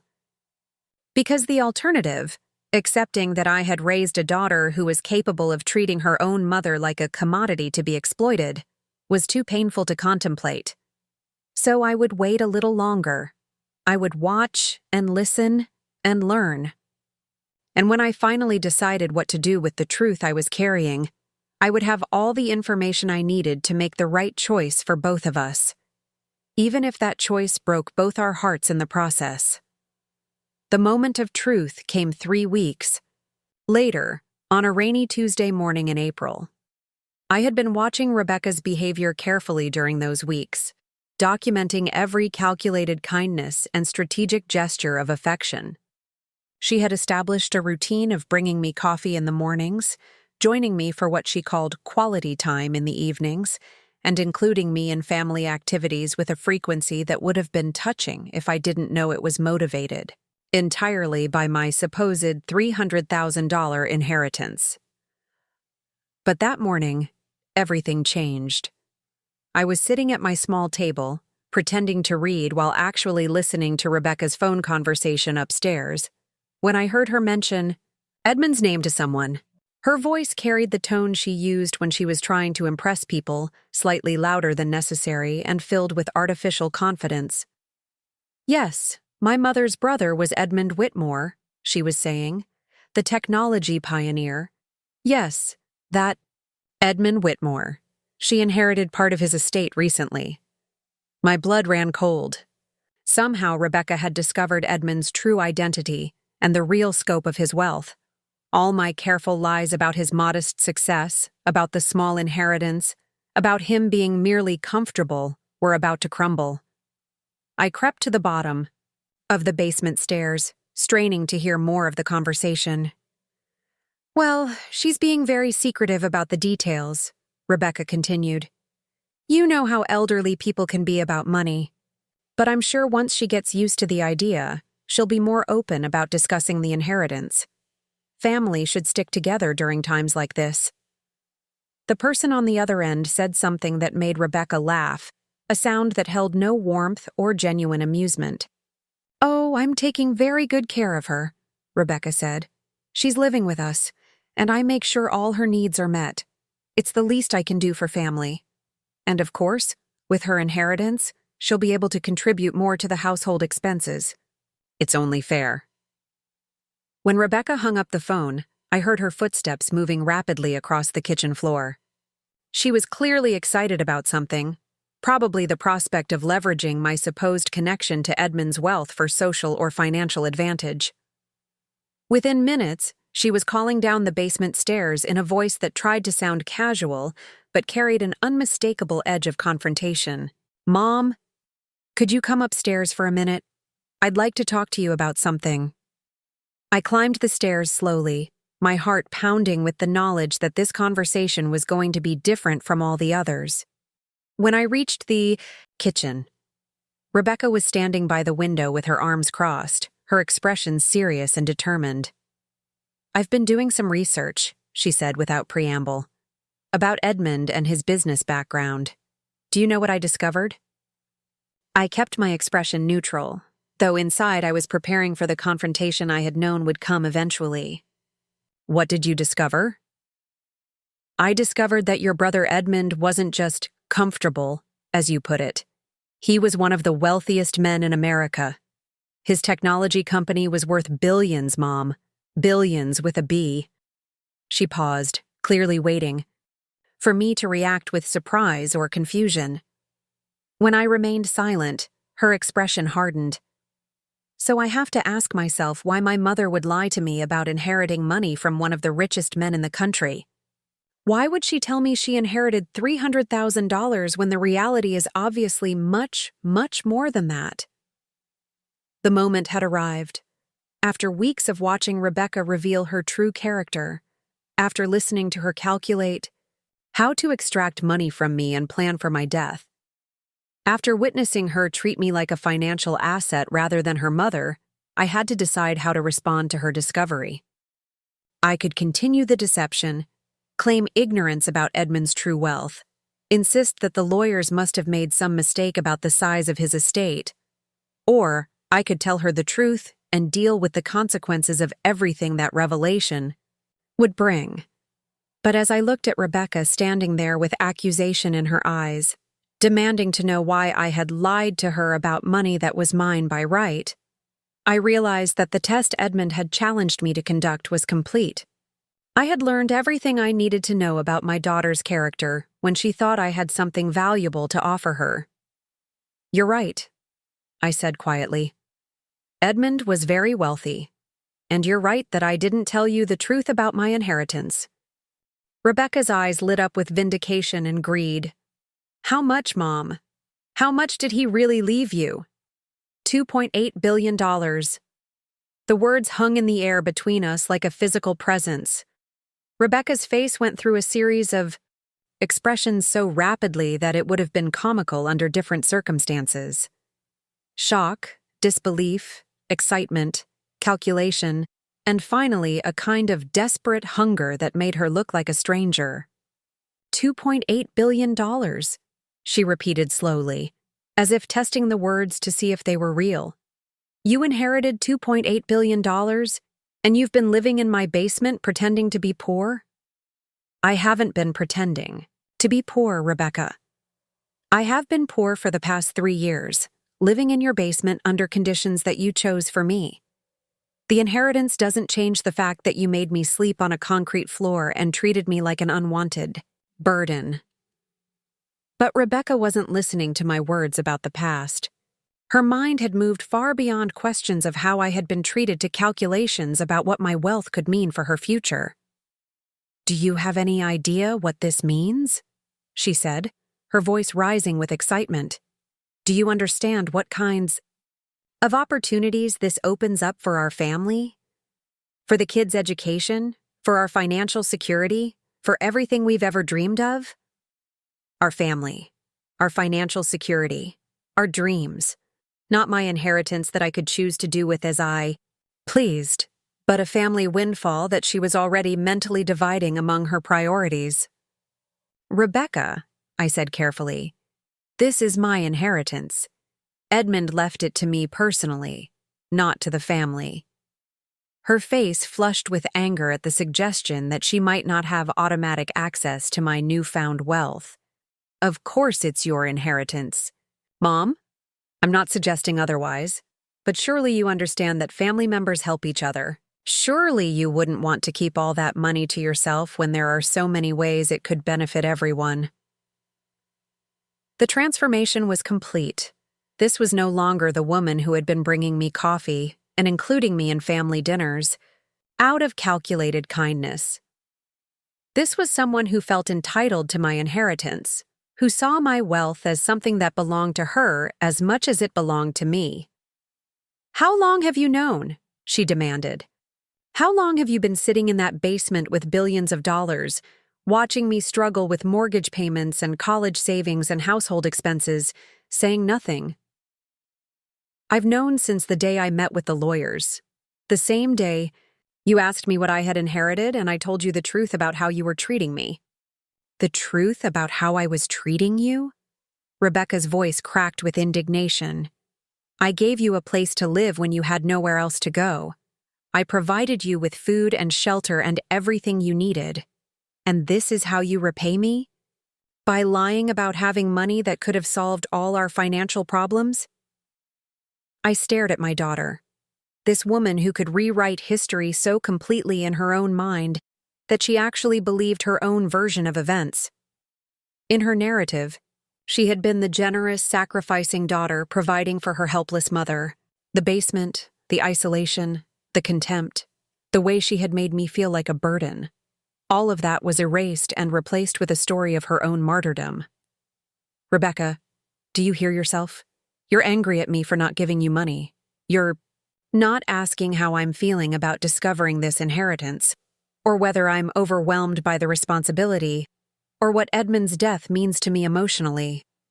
Your first and only concern is why I didn't immediately share my wealth with you. Don't try to make this about emotions, Mom. We're talking about billions of dollars. We're talking about generational wealth that could change everything for this family. And you've been hoarding it like some kind of miser while watching us worry about money. Hoarding it. As if the weeks I had spent testing her character, learning who she really was when she thought I had value to offer, were somehow a betrayal of her trust rather than a necessary evaluation of someone who had proven herself unworthy of that trust. I haven't been hoarding anything, I said. I've been watching you, Rebecca. I've been learning who you are when you think I have something you want, and what I've learned breaks my heart. What are you talking about? I'm talking about the fact that the moment you thought I might have inherited money, you became a different person. Suddenly you cared about my comfort, my needs, my well-being. Suddenly I was worth including in family dinners and conversations. Suddenly I mattered to you. Rebecca's face reddened with anger and embarrassment. That's not true. I've always cared about you. Have you? Because for 3 years you made it clear that I was nothing but a burden to you. You housed me in conditions you wouldn't subject an animal to, and you acted like you were being generous. You excluded me from family activities, isolated me from my grandchildren, and treated me like an embarrassing secret you had to hide. I gave you a place to live. You gave me a basement with concrete floors and rats, Rebecca. You gave me the bare minimum required to keep me alive, and you made sure I felt grateful for scraps. The argument escalated from there, with Rebecca becoming increasingly desperate to justify her behavior and increasingly angry that I wasn't immediately offering to share my inheritance with her. She alternated between claiming that she had always been a devoted daughter and demanding to know what I planned to do with money that was obviously too much for one person to need. But the most revealing moment came when she finally dropped all pretense of caring about my emotional well-being and revealed what she really wanted. Fine, she said, her voice cold with calculation. You want to punish me for not being the perfect daughter. I get it. But think about this logically, Mom. You're 74 years old. How many years do you realistically have left to enjoy this money? Wouldn't it make more sense to use it to help your family now, while you can see the benefits? Wouldn't it be better to invest in your grandchildren's futures, to help them get the best education money can buy? She was asking me to consider my own mortality as a reason to give her my inheritance immediately. She was suggesting that because I was old, I didn't deserve to enjoy my wealth for whatever time I had left, that the money would be better used, supporting her family's lifestyle and ambitions, than allowing me to reclaim my dignity and independence. And what about you, Rebecca? I asked quietly. What do you think you deserve from my inheritance? Her answer revealed everything I needed to know about who she had become. I think I deserve recognition for everything I've sacrificed for you, she said without hesitation. I think I deserve compensation for providing you with a home when you had nowhere else to go. I think I deserve to be treated like family, instead of like some stranger you're keeping secrets from. Compensation. She wanted to be paid for the privilege of treating her own mother like garbage. She wanted financial recognition for her sacrifices, which consisted of allowing me to sleep in her basement and occasionally feeding me leftovers. That was the moment I knew that the test was truly complete. That was the moment I understood that the daughter I had raised, the little girl who used to crawl into my lap and tell me she loved me, was gone completely. In her place was a woman who saw her own mother as nothing more than a potential source of financial benefit. "I need to make a phone call," I said, reaching for the telephone. "Who are you calling?" "My lawyer." Rebecca's expression shifted from anger to panic. "Mom, wait. Let's talk about this rationally. Don't make any hasty decisions while you're emotional." But I was already dialing Margaret Whitfield's number, the one I had memorized weeks ago but had never used. When she answered, her voice was warm and professional, exactly as I remembered. "Mrs. Hayes? How lovely to hear from you. How can I help you today?" "Ms. Whitfield, I'm ready to claim my inheritance, all of it. And I'd like to discuss some arrangements that need to be made immediately." "Of course. Would you like me to send a car for you?" "Yes, please, as soon as possible." "Consider it done. A car will be there within the hour." When I hung up, Rebecca was staring at me with undisguised fear. The prospect of me taking control of my inheritance, of making decisions without her input or influence, clearly terrified her. "Mom, please. Let's sit down and discuss this like adults. I may have gotten emotional just now, but that doesn't mean we can't work something out that benefits everyone." Benefits everyone. Even now, even after everything that had been said, she couldn't conceive of my inheritance as something that belonged solely to me. She was already planning how to negotiate her way into a share of it. "There's nothing to work out, Rebecca. This is my money, left to me by my brother, to do with as I choose. And I choose to use it to reclaim my life and my dignity." "But what about us? What about your family?" "What about my family? You mean the family that relegated me to a basement and treated me like an unwanted burden? The family that made it clear I was only valuable when you thought I had money to offer? You're being unfair." I know I wasn't perfect, but I did my best in a difficult situation. Her best. Housing me in conditions that violated basic human dignity was her best effort at caring for her mother. Making me feel worthless and unwanted was the finest treatment she could manage for the woman who had raised her. The car arrived exactly when Margaret Whitfield had promised, another sleek black sedan with a professional driver who treated me with respect and courtesy. As I gathered my few personal belongings, Rebecca followed me around the house, alternating between apologies and demands, between promises to do better and threats about what people would think if I abandoned my family. "Where are you going? To go?" she asked as I headed toward the front door. "What are you going to do?" "I'm going to live like the human being I've always been, regardless of how much money I have. I'm going to reclaim my dignity and my independence. And I'm going to remember that love isn't conditional on what someone can do for you." "Mom, please, don't leave like this. The kids will be devastated. They love you." "The kids will be fine, Rebecca. Children are resilient, and they'll adjust to whatever story you tell them about why Grandma moved out. Just like they adjusted to the story you told them about why I lived in the basement in the first place."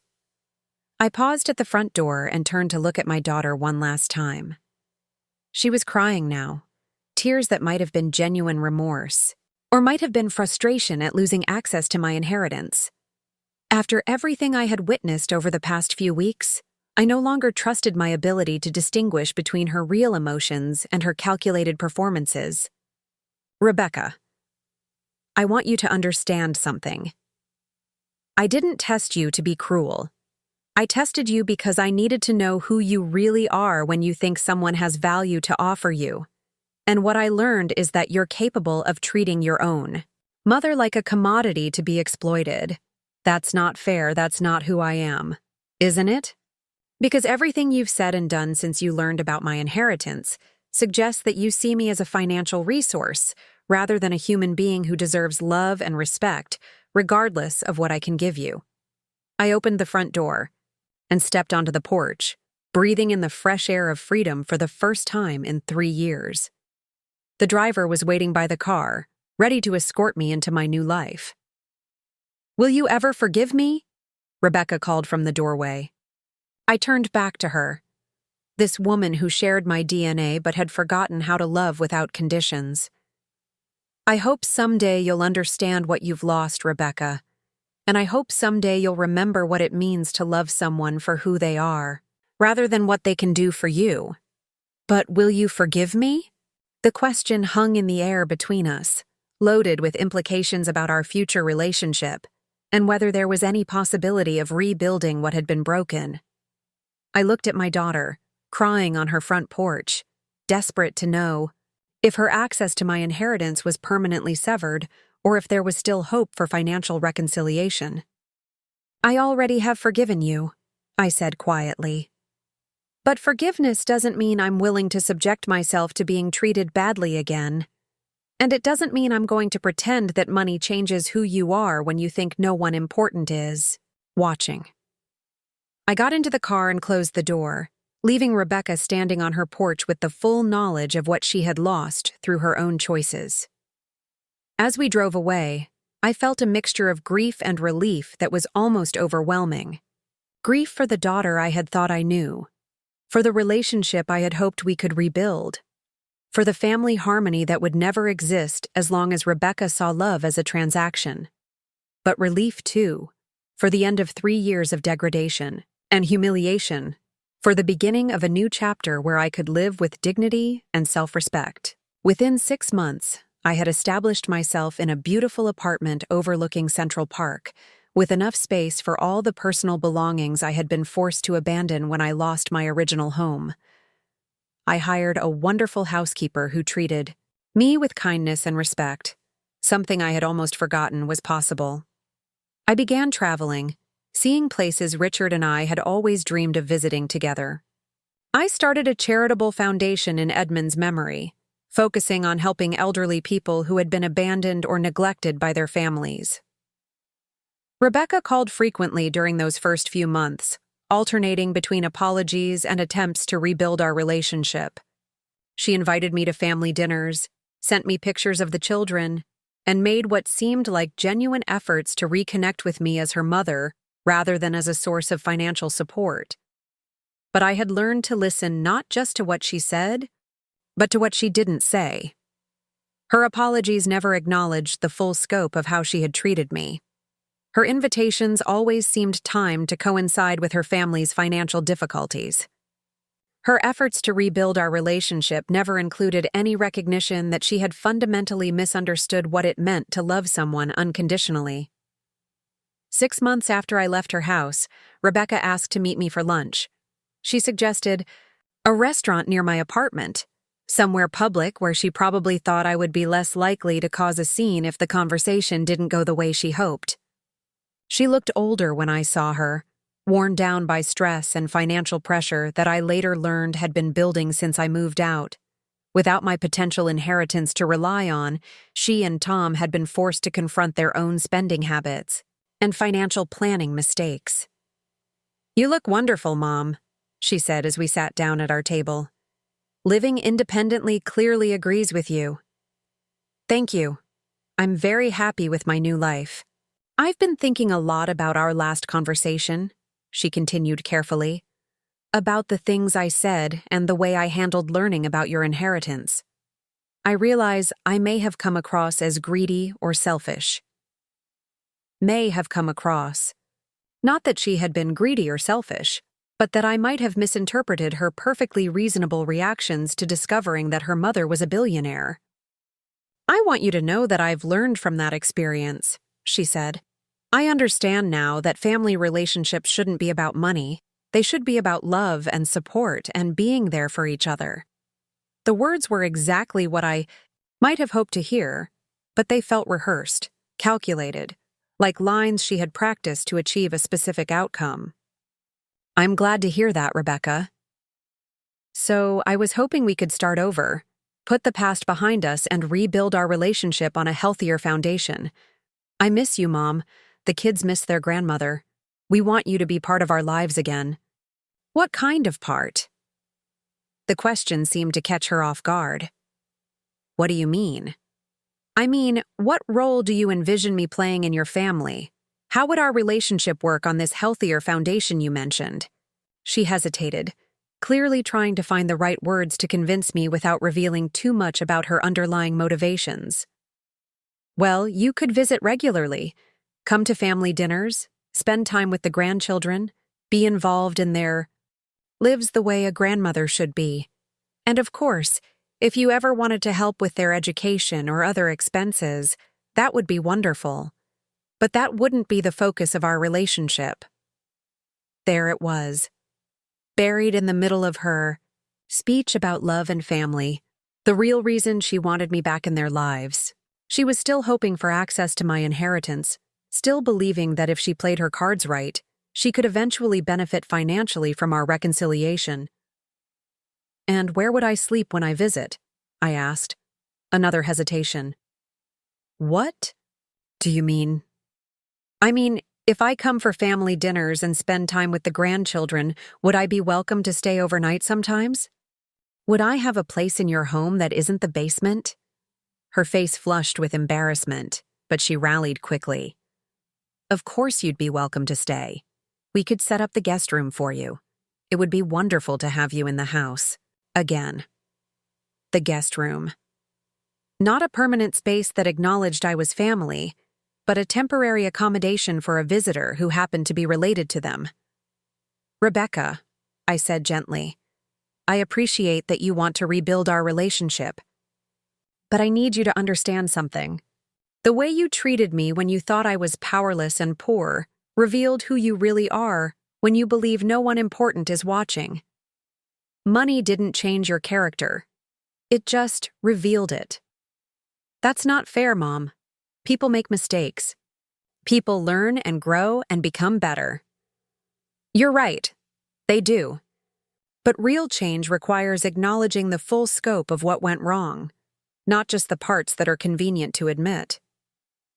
I reached into my purse and pulled out an envelope that I had been carrying with me for weeks, waiting for the right moment to give it to her. What's this? It's a check, I said, for $50,000. It's enough to help with the children's education expenses and some of your immediate financial concerns. Rebecca's eyes widened with surprise and gratitude. Mom, I don't know what to say. This is incredibly generous. It's not generosity, Rebecca. It's a test. Her expression shifted from gratitude to confusion. What kind of test? I want to see what you do with that money. Whether you use it the way you've claimed you would, for the children's benefit and the family's genuine needs.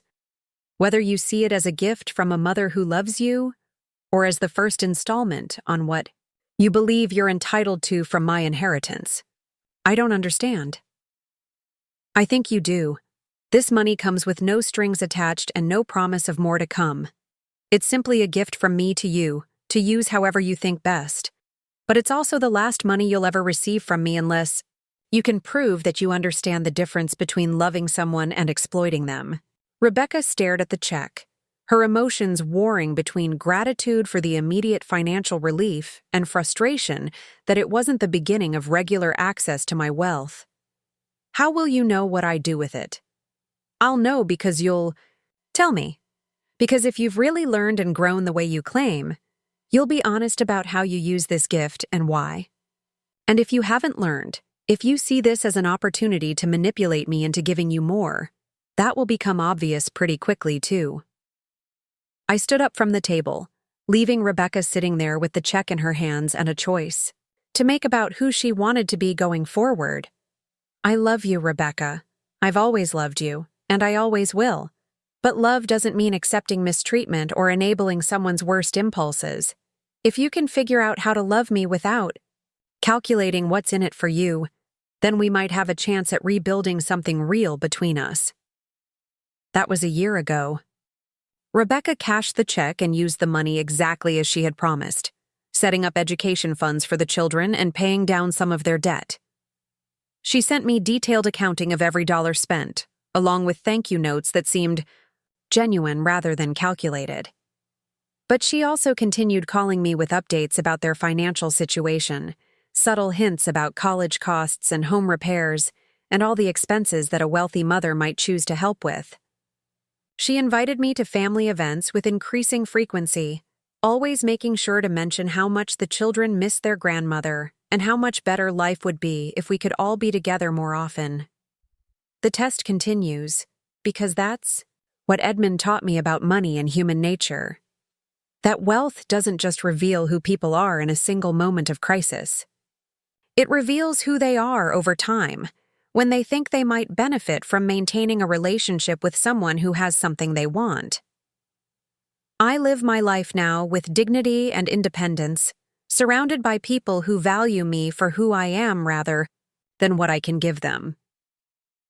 I've traveled the world, donated millions to causes that matter to me, and discovered that wealth's greatest gift isn't the ability to buy things, but the power to choose how you want to be treated. Rebecca and I speak regularly now, and our conversations are warmer than they were during those awful years when I lived in her basement. But I listen carefully to everything she says and doesn't say, watching for signs that she understands what she did wrong and why it was wrong. Sometimes I think she's beginning to understand. Sometimes I see glimpses of the daughter I raised, the woman who might be capable of loving without conditions. But then she'll mention a family expense or a future need, always casually, always without directly asking for money, but clearly hoping I'll offer to help. Edmund was right about money revealing people's true characters. But what he didn't tell me was that once you see someone's true character, you can never completely unsee it. You can forgive, you can hope for change, you can maintain relationships. But you can never go back to the innocence of believing that love is unconditional when you've seen proof that it isn't. I hope someday Rebecca will surprise me. I hope someday she'll call just to ask how I'm feeling, without mentioning money or expenses or ways I could help the family. I hope someday she'll visit because she wants to spend time with me, not because she's hoping to influence my estate, planning decisions. Until then, I'm grateful for the lesson Edmund's inheritance taught me about the difference between being loved and being valued. And I'm grateful for the opportunity to spend my remaining years living with dignity rather than settling for whatever scraps of affection people were willing to offer in exchange for what they hoped to gain. The greatest inheritance my brother gave me wasn't money. It was the knowledge that I deserve better than conditional love and the means to demand it. Up next, you've got 2 more standout stories right on your screen. If this one hit the mark, you won't want to pass these up, just click and check them out.